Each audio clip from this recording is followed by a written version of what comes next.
വൃത്തിയില്ലാത്ത പിശാചുണ്ട്. അതെപ്പോഴും മെനകേടായിട്ടേ കിടക്കുകയുള്ളൂ. അടുക്കളയിൽ ചെന്ന് കഴിഞ്ഞിട്ടുണ്ടെങ്കിൽ പിന്നെ പാത്രവും കലവും ഒക്കെ ചട്ടിയും കലവും ഒക്കെ കിഴക്കോട്ടും പടിഞ്ഞാട്ടുമായിട്ട് അടിക്കുകയില്ല, തുടയ്ക്കുകയില്ല. ചുക്രി വല ഏതാണ്ട് ചുക്രി വല പിടിച്ച് അടുക്കളയെല്ലാം കിടപ്പുണ്ടാവും. പിന്നെ പുകയും കൂടെ കൂടിക്കഴിഞ്ഞാൽ സൂപ്പറായി. ഇങ്ങനെയുള്ള സൈസ്.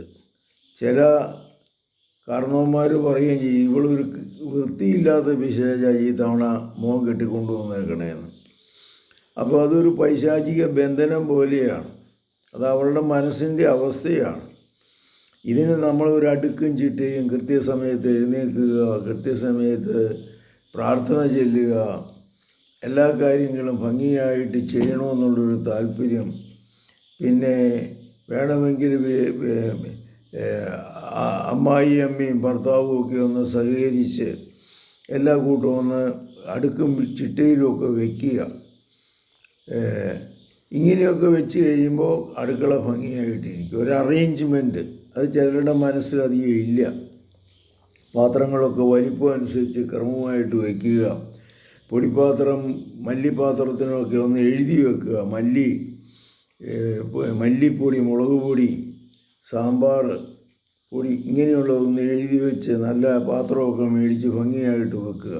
ഇങ്ങനെ വന്നു കഴിയുമ്പോൾ വൃത്തിയും മെനയായിട്ട് വരും. ഇതുപോലെ പരിസരം ഒന്ന് വൃത്തിയാക്കി ഇടുക. അതിനൊരു തീഷ്ണതയും തീവ്രതയും ഉണ്ടെങ്കിലേ ചെയ്യാൻ പറ്റുള്ളൂ. കർത്താവേ, ഈ തിന്മയിൽ നിന്ന് ഈ മകളെയും മകനെ രക്ഷിക്കണമേ.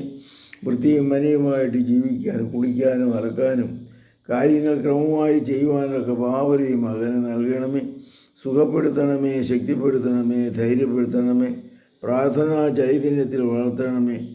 കർത്താവ് എനിക്ക് നൽകുന്ന അധികാരം ഉപയോഗിച്ച് ഈ വൃത്തിഹീനമായ പിശാചിനെ നിന്നിൽ നിന്ന് ഞാൻ ഓടിക്കുന്നു. കർത്താവെ, ഇവൻ്റെ ബന്ധനത്തിൽ നിന്ന് മോചനം നൽകണമേ. ഇവളെ എല്ലാവിധ ബന്ധനത്തിൽ നിന്ന് മോചനം നൽകി നല്ലൊരു വ്യക്തിയായി ജീവിക്കുവാനൊക്കെ പാവനം നൽകണമേ. പരിശുദ്ധ പരമദിവ്യകാരുണ്യത്തിന് നേരവും ആരാധനയും സ്തുതിയും പുകഴ്ചയും ഉണ്ടായിരിക്കട്ടെ. ഈശോ മിശിഹായ്ക്ക് സ്തുതിയായിരിക്കട്ടെ.